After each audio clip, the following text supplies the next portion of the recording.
And so when I got to the end of my presentation, I looked at them and I said, right now I want to talk to you about Dr. Howard Thurman, who was one of the mentors of Dr. Martin Luther King Jr. and Albert Schweitzer and Mahatma Gandhi. And when I was diagnosed with prostate cancer and my PSA was 2,400, I was pondering about my life. Am I going to beat this? And I was reading his words for comfort. And he said, the ideal situation for a man or woman to die is to have family members praying with them as they cross over. But imagine, if you will, being on your deathbed and standing around your bed, the ghost of the dreams, the ideas, the abilities given to you by life, but you, for whatever reason, you never pursued those dreams. You never acted on those ideas. You never used those gifts, and there they are looking at you with large angry eyes saying, we came to you, and only you could have given us life, and now we must die with you forever. And the question is, if you died today, what dreams, what ideas, what gifts will die with you? I encourage people to read at a minimum of 30 to 40 pages of something positive every day to program your mind, and all of us can do that. We can go to the library and check out books. When I think about Og Mandino, who wrote The Greatest Salesman in the World, he was on the verge of committing suicide. Went to the library, read the book Think and Grow Rich, and his life turned around. So reading and programming ourselves, the reason that most people should do that, psychologists say that 86% of our self-talk is negative, and it goes undetected by the conscious mind.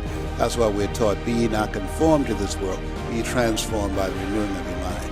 Listen to recordings and things that are positive. Go on YouTube and find things that will begin to empower you, and minimize the distractions in your life. We have so many distractions. The weapons of mass distractions cause most people not to begin to live their lives from the inside out, but from the outside in. You know, there's an African proverb that said, if there's no enemy within, the enemy outside can do us no harm.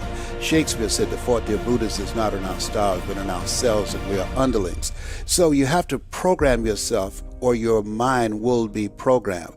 The other thing is that have goals that's beyond your comfort zone, because in order to do something you've never done, you've got to become someone you've never been. You've got to become a risk taker. Viscott said, if you're not willing to risk, you can't grow. And if you can't grow, you can't become your best. And if you can't become your best, you can't be happy. And if you can't be happy, then what else is there?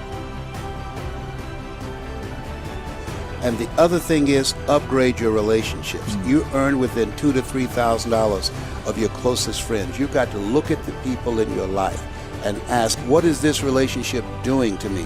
There are many people, because of the toxic, negative, energy-draining people in their lives, they will never be successful, because those toxic relationships will compromise their power. There's a new term in psychology, in psychiatry, called relational illness. There's some people that can make you sick. Now, some people might say, Les, can we change you? No. It's a full-time job changing yourself. And there's some people that's so negative, they can walk into a dark room and begin to develop. They did a study of some top achievers and successful people around the world, and they wanted to find out what was the common denominator among them that enabled them to reach their goals.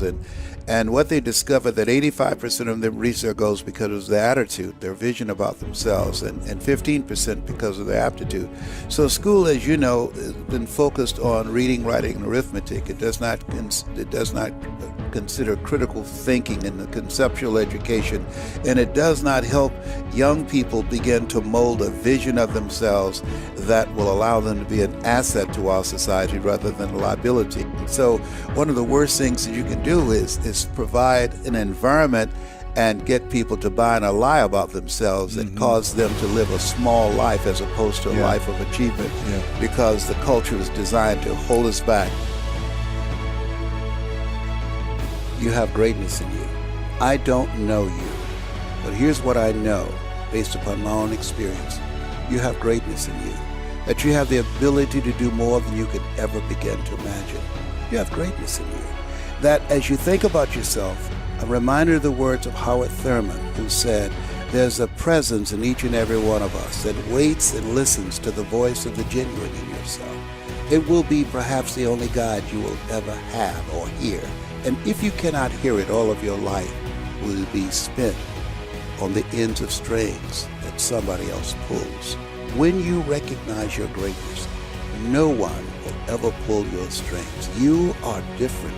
You were created on purpose with a purpose to manifest that purpose through you. You are made in the likeness and image of God and been given authority and dominion over everything on the face of the earth. But you will never exercise authority and dominion over your life until you exercise authority and dominion over what you are not. Most people go through life living the lie that has been told about them. And we are encouraged, be ye not conformed to this world, be ye transformed by the renewing of your mind. Work constantly to renew your mind, to expand your vision of yourself, to hold a vision of yourself, living in the future, living a life of contribution. He said, I'll give you all your eyes can see. Greater is he that is in you than he that's in the world. There's something in you that's greater than your circumstances. There's something in you that's greater than the adversities that you're facing. Life is just like Forrest Gump said, a box of chocolates. You never know what you're going to get. In life, you're either in a problem, just left one, or headed toward one. You have greatness in you. That's my story, and I'm sticking to it. When did you start to believe in yourself? Or was someone... My mother was working for a very wealthy family. She worked for wealthy families on Miami Beach. And I remember Mrs. Sidursky. She cooked for these families, and we ate the food left over from the families that she cooked for. She kept their children, and we wore the hand-me-down clothes of the children that she worked for. And when I had the assignment of cleaning Mr. Sidursky's office and shining his shoes, and he was listening to various motivational recordings. This is reel to reel. This is before 8-track and before cassettes. And those words, I had no idea while I was shining his shoes, listening to people like Jim Rohn.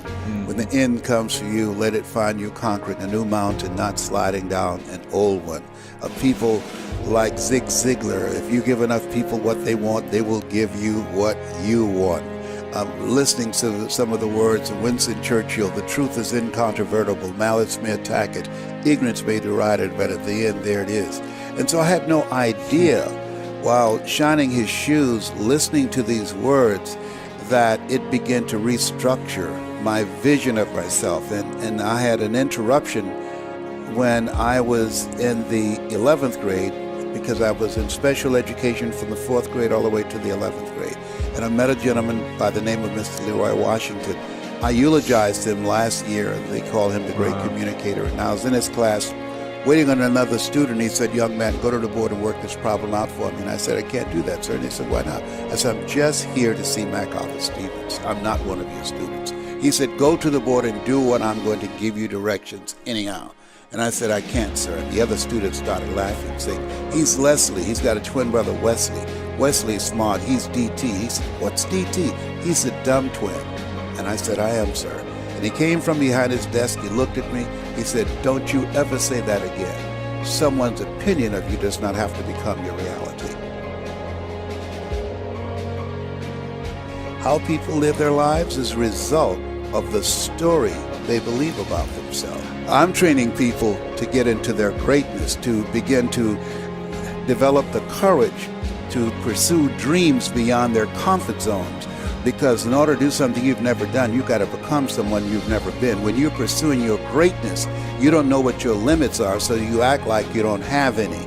And one of the reasons that Booker T. Washington said, judge a person not by what they accomplish, but what they had to overcome for their accomplishment. So I thought about it, and I remember something that Robert Schuller said, there's never a shortage of opportunities, it's just a shortage of thinking. The Russian author, Leo Tolstoy, he said, as I face inevitable death, what in the meaning and purpose of my life that will not be undone or destroyed when I'm gone? Don't discount yourself. I didn't do what I'm doing now for 14 years because I didn't believe being labeled educable mentally retarded, failing in the 5th grade, put back to the 4th grade, and no college education, that I can compete with people with PhDs and MBAs. And so for 14 years, a lot of people say they have no regrets. The biggest regret that I have, that I disapproved of myself for 14 years. And then, there's a coincidence, it's God's way of staying anonymous. I went to a training and a guy was speaking. And Mike Williams had already said, hey, Brownie, you know why you go see Zig Ziglar and Dr. Robert Schuller and Dr. Norman Vincent Peale, who wrote The Power of Positive Thinking? I said, because I like the message. He said, no. He said, you like to help people. That's in you. You're always holding court here at the radio station. And so he just kept saying that to me. And I was at an event, and a guy was speaking, and it just stopped, like a spell came over him. He said, there's somebody here who should be doing this. He said, I do it because I make a lot of money. And he said, I love to make money. He said, but you want to change lives, and you can make money too, young man, young lady. And he said, you know who you are. And then he paused again. He said, the reason I'm standing up here holding this microphone and you are seated out there, I represent the thoughts you have rejected for yourself. That hit me right between the eyes. I began to cry. At that time, this is in 1980. I went outside. I called Mike Williams. The telephone call was a dime then. I said, Mike. He said, yes. I said, I'm not rejecting myself anymore. Do you hear me? He said, Brownie, calm down. Listen to me, man. I'm not rejecting myself anymore. Who am I really? Who am I really? Dr. Carter G. Woodson, which I think is one of the most profound thinkers that I've ever read, and he said, if you can determine what a man shall think, you'll never have to concern yourself with what he will do.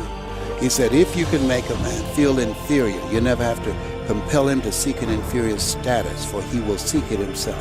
And if you can make a man feel justly an outcast, you never have to order him to go to the back door. He'll go without being told. And if there's no door, his very nature will demand why. And so we have to begin to ask ourselves, who am I? MIT did a study. If I say to you, you can't do that, somebody else has to come along and say, you can do it, you can do it, you can do it, 17 times to neutralize that one time. Wow. So most of us are living a lie. Most of us, because we live in a world where we're told more about our limitations rather than our potential, we go to our graves never knowing who we really are. That's why they say most people die at age 25 and don't get buried until they're 65.